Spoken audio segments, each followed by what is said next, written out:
For example, you can make your anxiety work against you or for you. And one of the ways I made a program called the Future Authoring Program that I think helps people do that. Because one of the things you see when you're talking to people and they're trying to solve problems is that they're afraid to face the problem. And so then their anxiety is working against them, and you can think about it as antagonistic to rationality. But then I could say, well, why don't you think for a while about what your life would be like if you didn't face this problem? Because if you think that through, if you have a problem and you really think through what the consequences are going to be in 3 to 5 years of not facing it, then you're going to get more afraid of not facing it than facing it. And that's great, because then your anxiety, instead of standing in front of you, instead of you having a dragon that's guarding the path in front of you, you have one chasing you down the path from behind. That's a lot more useful. And so, that's just a minimal example of the utility of getting your emotions and your thoughts aligned the same way. The same thing happens with aggression. One of the most common reasons that people come and seek psychotherapy really is because they're too agreeable. But what that means is they're not assertive enough. They haven't integrated their capacity for aggression, and so other people can push them around. And they're very conflict avoidant. And so the consequences of that across time is that you don't stand up for yourself well enough, and you get taken advantage of, and that spirals badly downward. And so partly what you do when you're doing assertiveness training with people is you find out what they're angry about. And they're usually angry if they're not assertive enough because other people are taking advantage of them, or you could say because they're not putting their own necessities forward with enough force. It's hard to distinguish between those two things. But anyways, you get them to talk about what they're angry about. That often makes them cry, often many times. And then you get them to kind of envision what they would want to have instead, which they're often afraid to do because people are afraid to think about what they want, because that makes it more clear when they're not getting it, and that's painful, right? Or maybe they're afraid of hoping, so they won't specify a clear aim. But anyways, you get them to think about what they might want instead. You get them to think about the costs of not pursuing that, and then you help them develop strategies for integrating their aggression and with their thinking so that they can come up with a plan to approach the world in a more confident way. So for example, someone might come to me and say, I'm being bullied badly at work. And so then I'll say, well, what are your options? You have to put up with it?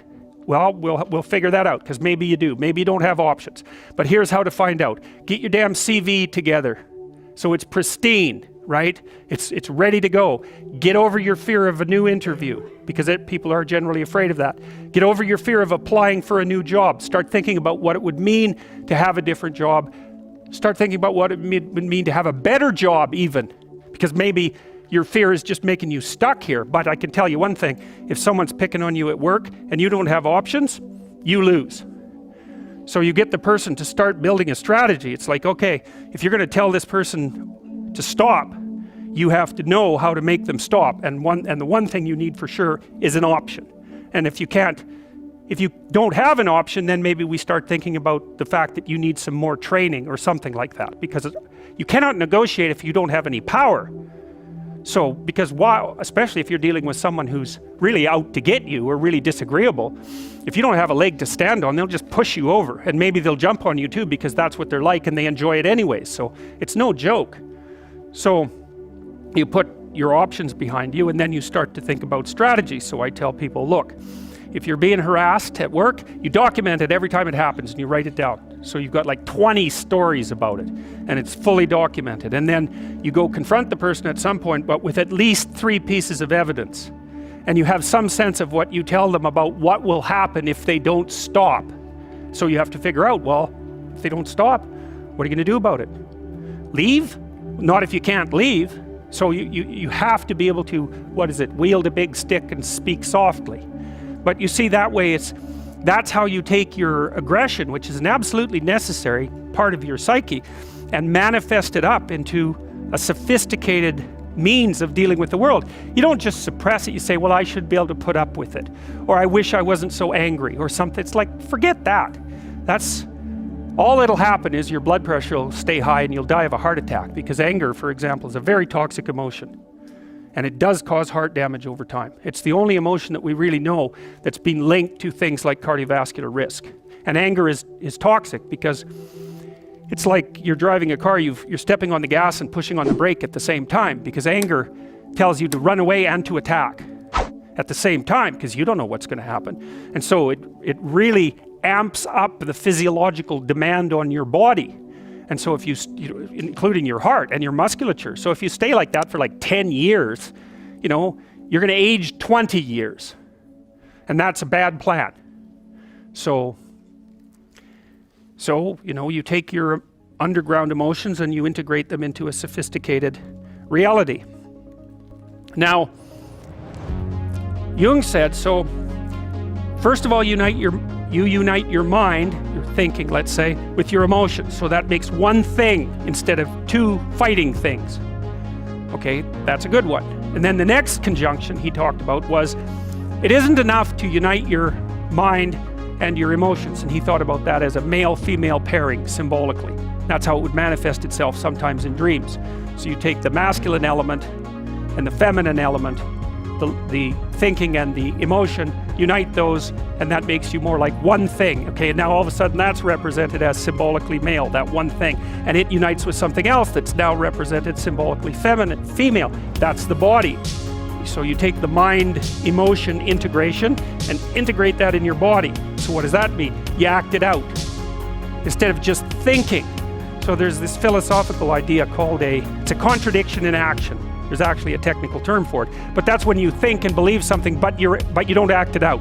And so that means there's a dissociation in you somehow between your abstract representations and what you manifest in action. Well, that's another form of discontinuity that isn't doing you any good. You know, the driver's going one way and the car's going the other, and you won't even be able to understand yourself if you do that. But even more, you're not putting your principles into practice, so you're dissociated. Your being is dissociated. So once you get your mind and your emotions working together, then the next thing to do is to act that out consistently. So that was the second conjunction as far as Jung was concerned. And then the third one was, this is the tough one, and this is the one that's related to phenomenology. You erase the distinction between yourself and the world. Okay, that's a tough one. So imagine you're dealing with someone who's hoarding. Now, people who are hoarding are often older or neurologically damaged, or they have obsessive compulsive disorder.